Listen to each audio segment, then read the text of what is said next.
Would Broncos rookie quarterback Bo Nix be accepting of being the backup? We'll get into that. Welcome into your Denver Sports Daily for July 29th. Let's go. Taking you through your morning headlines, it's Denver Sports Daily with Rachel V. Hill.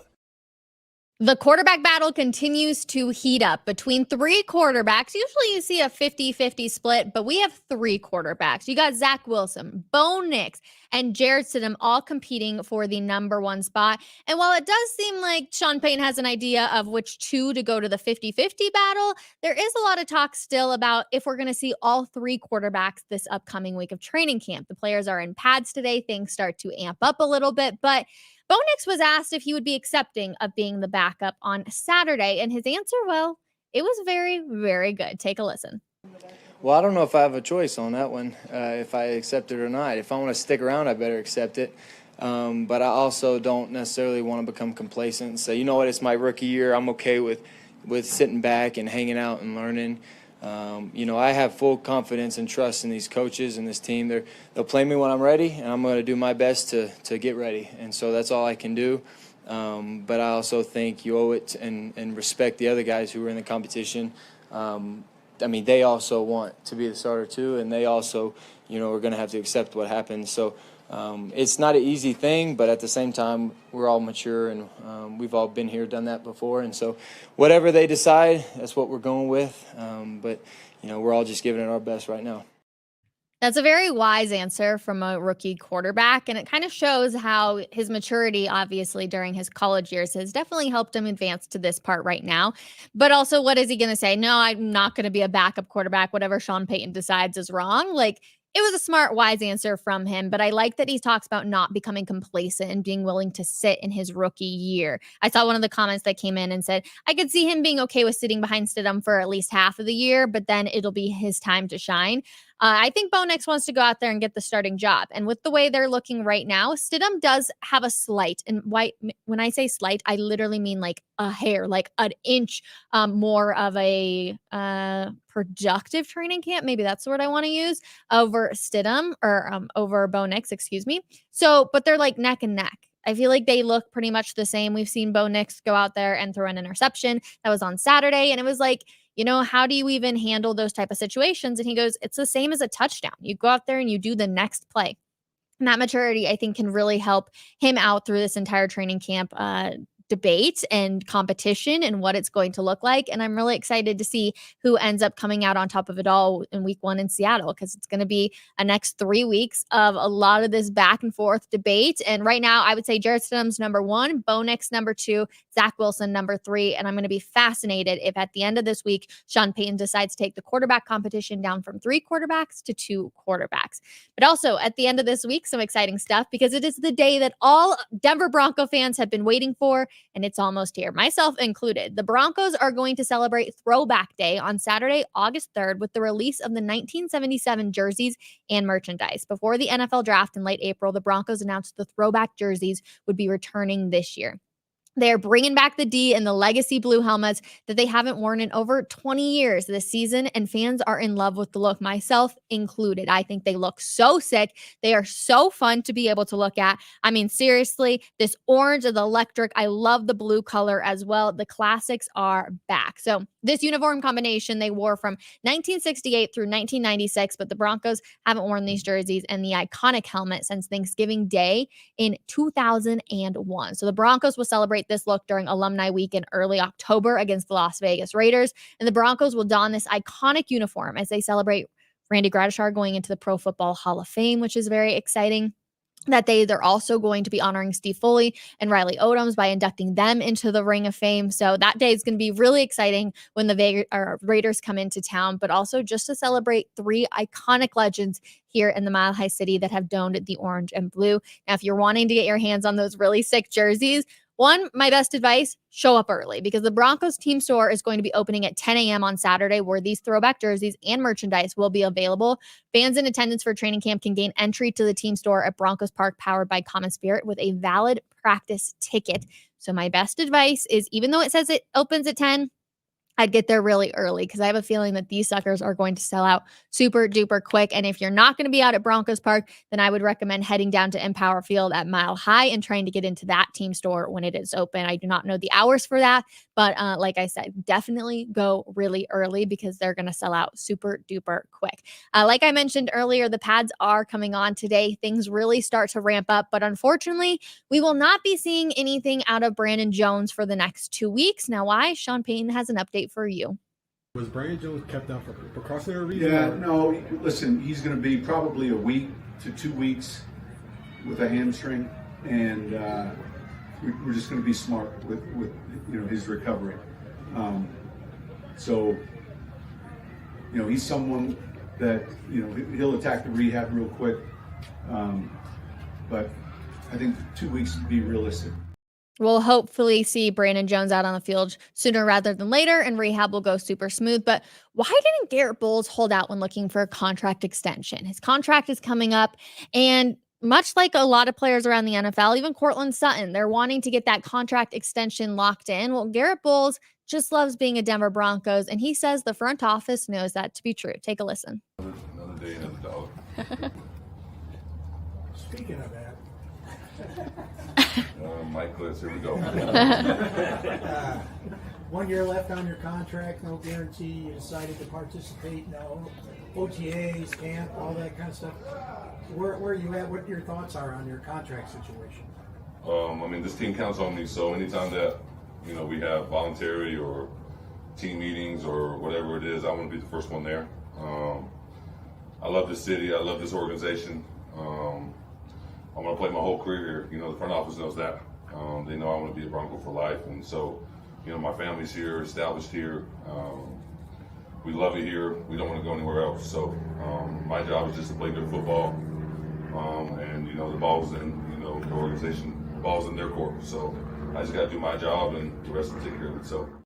The thing about Garrett Bowles is I have seen him wear his emotions on his sleeve quite literally. I have seen him be the happiest of happy, and I have seen him be in the lowest of lows, and he remains true to himself every single time.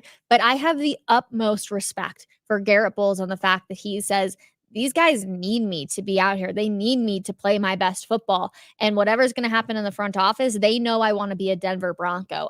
My respect just rises on that level of that it has nothing to do with the guys that are on the field. It has everything to do with the front office and how he wants to keep his career here in the Mile High City. He was drafted by the Broncos. To have a career with one team and one team alone is pretty incredible.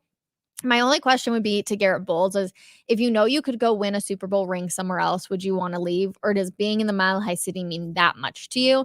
And I always find like that would be such a fascinating question to ask somebody if they had to be completely open and honest. It's the same thing with Justin Simmons. I always said, I hope Justin Simmons moves on and goes to a team that could actually win a Super Bowl, because with Garrett Bowles and this Denver Broncos team, I don't see them winning a Super Bowl by the time he retires. But hey, he's 32 years old. He feels like he's 25. Maybe you do get 4 more years out of Garrett Bowles. 36 in the NFL as an offensive lineman would be pretty dang impressive. So I'm really happy for Garrett Bowles. I'm hoping that he gets that contract extension sooner rather than later. But hey, like he says, he's just got to go out there and play some really good football. Sean Payton had some fun this weekend as he was out at Empower Field at Mile High, not for a football game, of course, but because Kenny Chesney was in town, and Kenny Chesney visited the Broncos facility.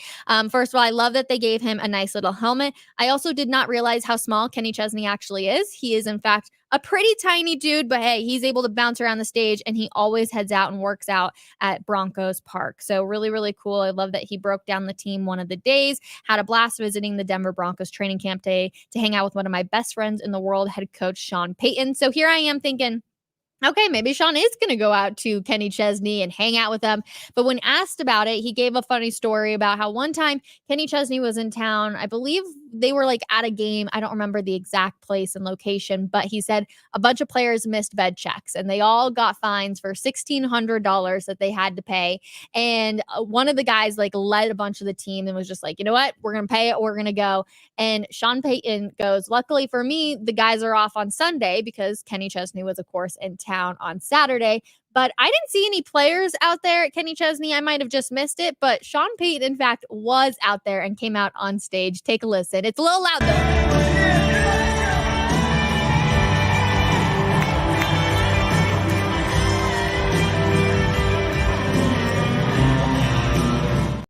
A quick clip, but there he is, Sean Payton getting on stage, smiling, waving, all of that jazz, and then quickly got off of it because we know he doesn't love to be the center of attention, but still very, very fun. Okay, some more NFL news that is coming to you. So Kathy Yancey, the NFL's VP of Broadcasting Rights, Policies, and Compliance, says starting this season, both coaches in every game will be required to talk to reporters during the game. Okay, here we go. Because I personally, even as a reporter, I do not like this because you never get real emotion out of coaches. They're more frustrated than anything than they're having to talk to somebody when there's an actual game going on. But Yancey comes out to say this year we have a new policy going into effect where all the clubs are going to have to make their head coach available live for an interview during the game. Each team has to provide a head coach, one in the first half and in the second half. And that's for all teams, and it's available for all TV partners. Okay, so interesting. But why are they wanting to do this? Because in years past, we've seen them having to talk to reporters on their way to the locker room or out of the locker room. But Yancey explains it's good for the broadcast. It's good for the fans. Fans want to be closer to the game. They want to get to know the players and the coaches. It's very important that they kind of have that relationship and they want to hear it's really good sound. If you're a football fan or even a casual fan, it's great to hear from the coaches. There's a lot of emotion. I do like to hear from the coaches, but at the exact same time, you're not going to get really any good answers. How many times do we see them coming out of the locker room and it's just like, yep, here's what happened. Here's this stuff. Like you don't get a whole lot out of these interviews. So I see where they're coming from and they're kind of wanting to make it a little bit like the XFL, but I don't think we're going to get a lot of the same stuff that maybe they're thinking from some of these coaches, which is just a bit of a bummer. So I'm really curious. Please let me know in the comments how you feel about it. Personally, I'm not a fan of it. And I don't know. I just feel like it hurts the broadcast a little bit because it can stop the flow of it, but that's just my personal opinion. If you guys remember back in January, Colts owner Jim Irsay essentially was being treated for a severe respiratory illness. Well, he was out at the Colts training camp practice on Sunday, which is good news to hear. But after that report came out in January, a week later, a police report surfaced that Irsay had been found unresponsive in his home on a suspected overdose. But according to the police report, Irsay received a dose of naloxone, a medicine used to reverse the effects of an opioid overdose before being transported to the hospital by paramedics.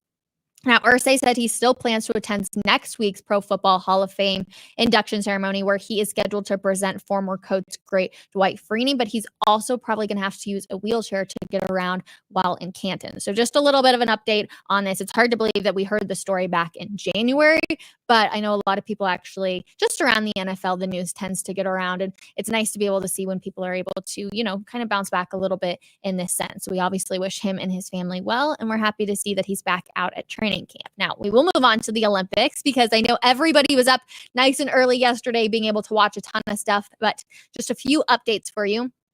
Kevin Durant, he wasn't sure if he was going to be able to play for Team USA's first game of the Olympics, but he ended up being the star of the show. Durant and LeBron James each scored 23 points and combined to make their first 14 shots in a 110-84 win over Serbia. If you're here in the Mile High City, you're obviously like, oh, Serbia, Nikola Jokic, this just hurts a little bit extra. But don't worry because reigning MVP Nikola Jokic scored 20 points for Serbia as well, which was really cool to see. They were fantastic with Nikola Jokic out there. It was a tie game pretty much for every single minute that he was out on the floor for Serbia, but it was the time when he couldn't be out on the floor, which I believe he missed 8 or 9 minutes. I can't remember the exact number.